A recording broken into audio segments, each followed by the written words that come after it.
Welcome back to Meditated Art and February 8th's painting.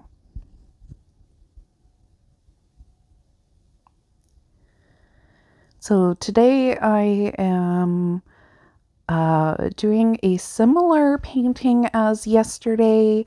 You'll see I do show both of them at the end. So if you remember, it was very monochromatic. This one, again, very smooth sky and snow.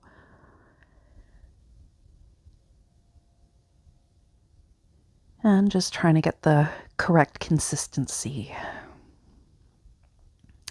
I'm discovering that it is a little bit of an issue when you're using a couple of different brands of the paint, the gouache paint. Can't remember the brand of the white that I'm using.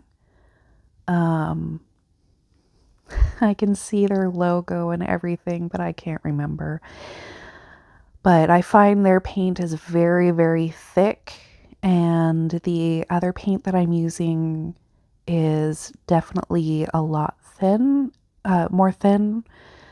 So trying to get a proper consistency when the thickness is so different is a little challenging, but it's not impossible.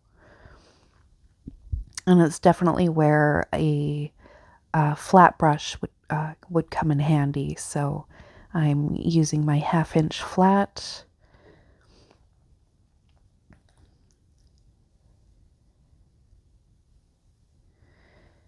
And just painting the snowy hills now.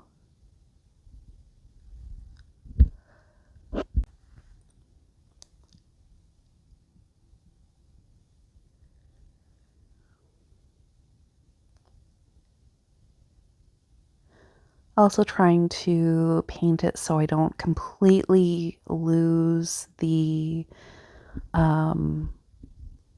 location of where I'm going to be putting the fence line. So you can see a little bit of a color differentiation in there, but not much.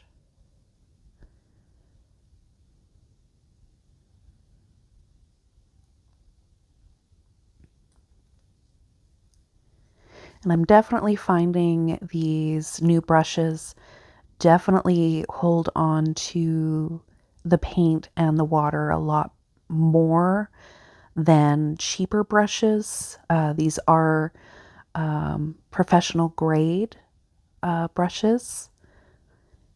But honestly, not being trained, I can't really tell you the specific differences between the brushes, but they do paint very differently. So it is a bit of a learning curve with the paint and the brushes and everything, but I'm quite liking them.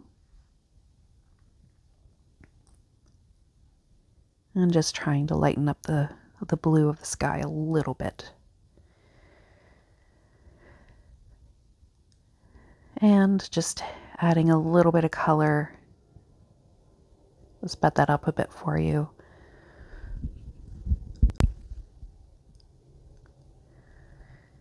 And just putting in the shadow.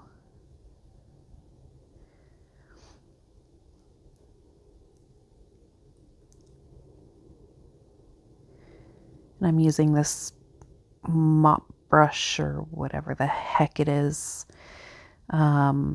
because it does give that nice fine line as long as you're careful with the amount of pressure that you're using.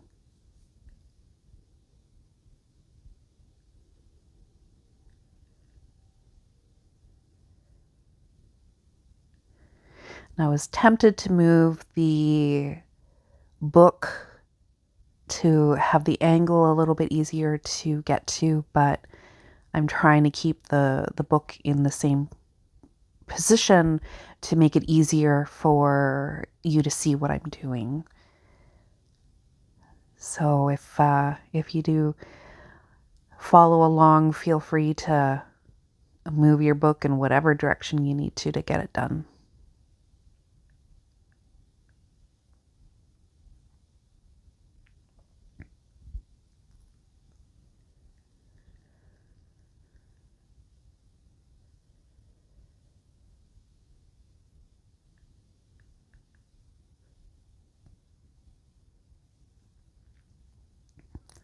So these are obviously this is the shadow for the fence that I'll be putting in. So the posts right now. And that first line that I did was a little bit dark, especially compared to the other ones. So just darkening that up a little bit, or lightening up it a little bit.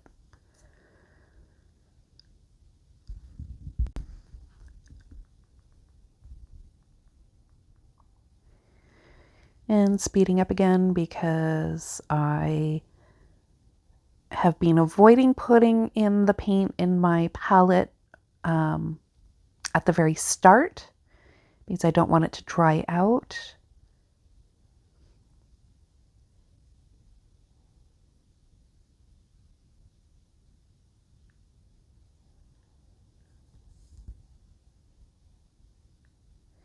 And just putting in the posts of the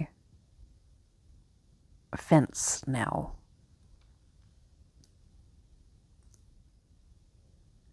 Originally, I was considering just using the marker like I did yesterday on that painting, but I figured that because the subject is closer, so the posts and the fence line would be thicker, and you could see color and everything.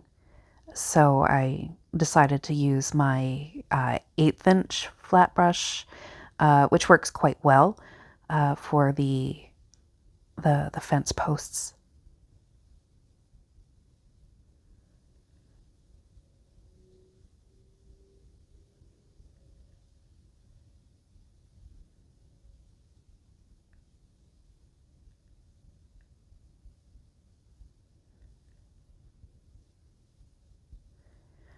And then just trying to figure out perspective and angle and stuff like that. So here's where I was really wanting to turn the book, and also trying to make sure that I don't completely block what I'm painting.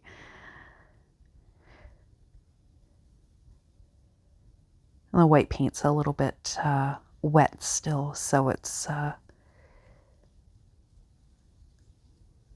lightening up the fence line a little bit, which actually does kind of work as it's farther away.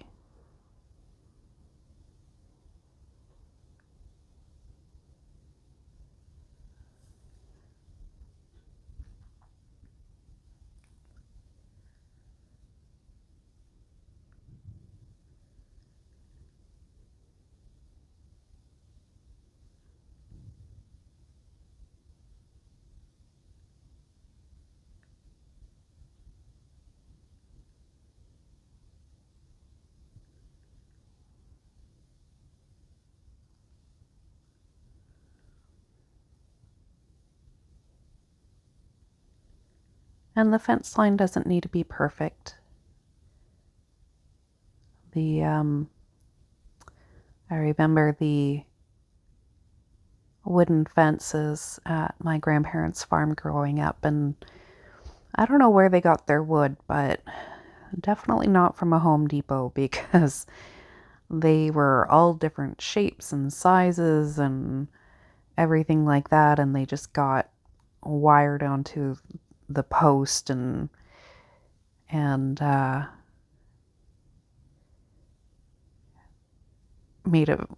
made for a very uneven, imperfect fence line, which is part of the charm of a farm. So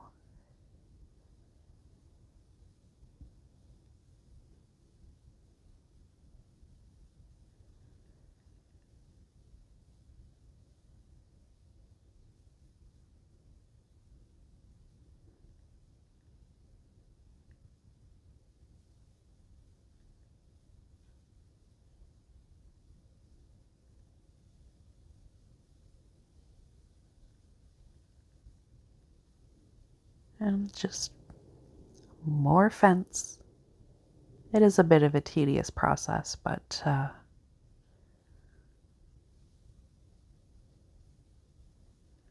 definitely not as tedious as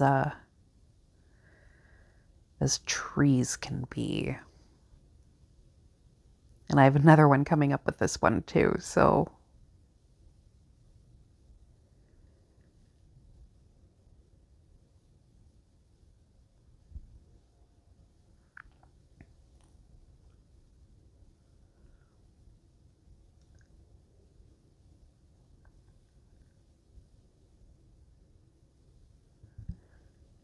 and the fence is kind of disappearing off the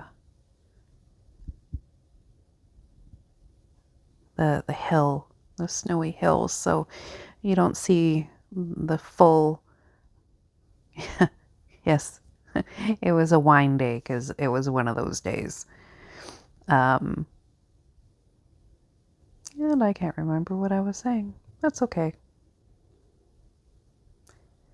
Now for the tree.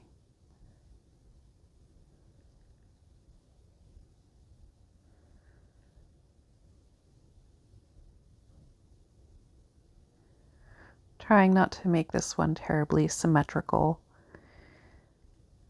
You may notice trees, especially out in the open, if there's a constant wind, you'll notice it on the ocean side, but they'll kind of lean in one direction for because of the wind. And here I sped it up because trees are boring and I really don't enjoy doing them. But they're a part of nature and I'm trying to get better at landscapes, so that's just the way it is.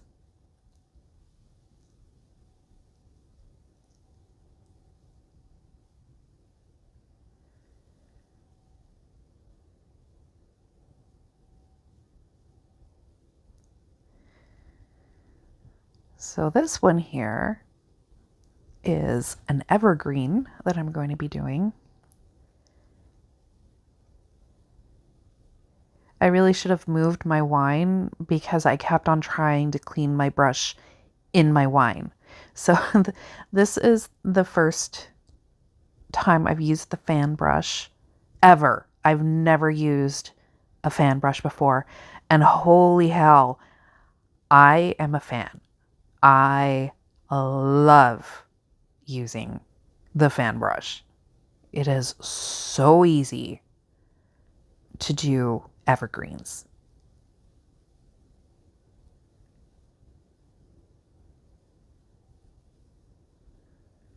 And just trying to figure it out because evergreens don't grow their branches completely horizontal. They are kind of, some go up, some go down. So I don't want it to be perfect, but I also don't want to screw it up because it's my first time. But yeah, like I'm kind of liking it. So I started with the green and now I'm adding in some of the brown because, you know, evergreens aren't all one color.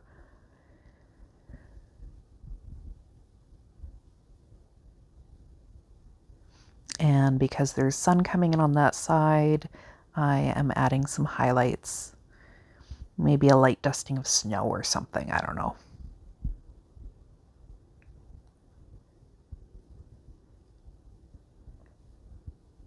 But yeah, look at that.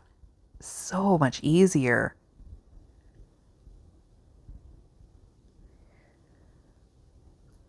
And the fan brush is an acrylic brush.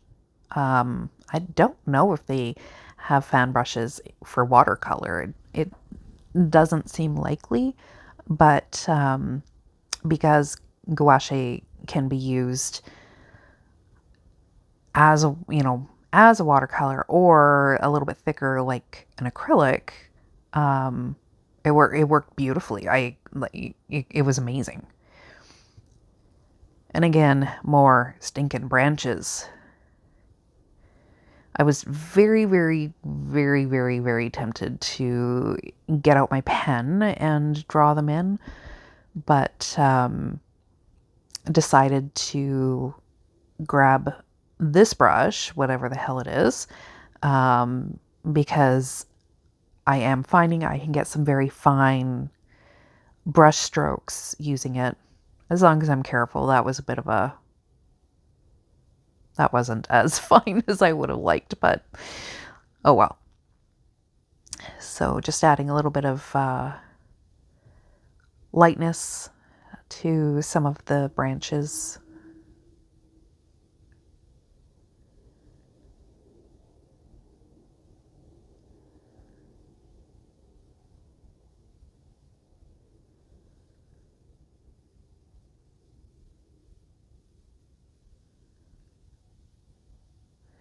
And I'm just trying to add some texture, I guess, into the snow.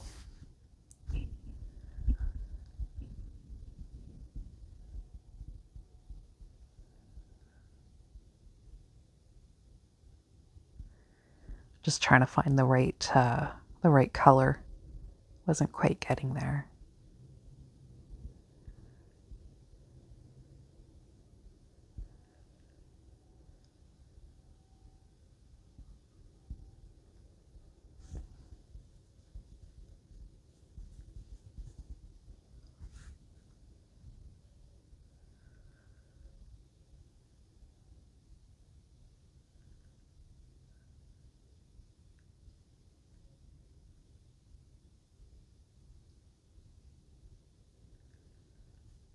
So we're almost done.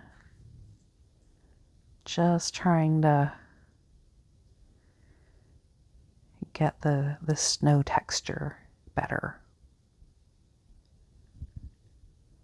First was a little bit too dark. No, sorry, first was a little bit too light, and then it was too dark. Then I lightened it, and you just kind of need to figure out when to stop.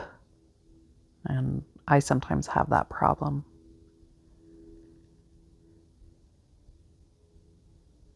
As you can see here.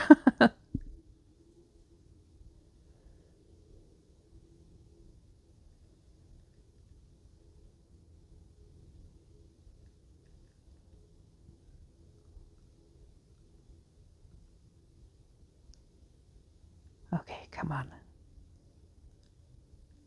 Is that it? Must be getting close.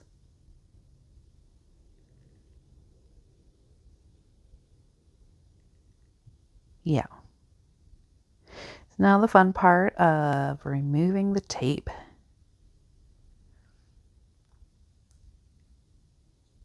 I learned the hard way a few paintings back about protecting the painting on the other side. So that's why I have that piece of paper. I usually put it on, and then the tape on the inside spine holds it in place, but this time I didn't do it. So I taped it, and then I was like, oh, I forgot the piece of paper to protect the other painting. So I just put it on there and stuck some tape to hold it in place. I haven't been having much luck taking the tape off for some reason.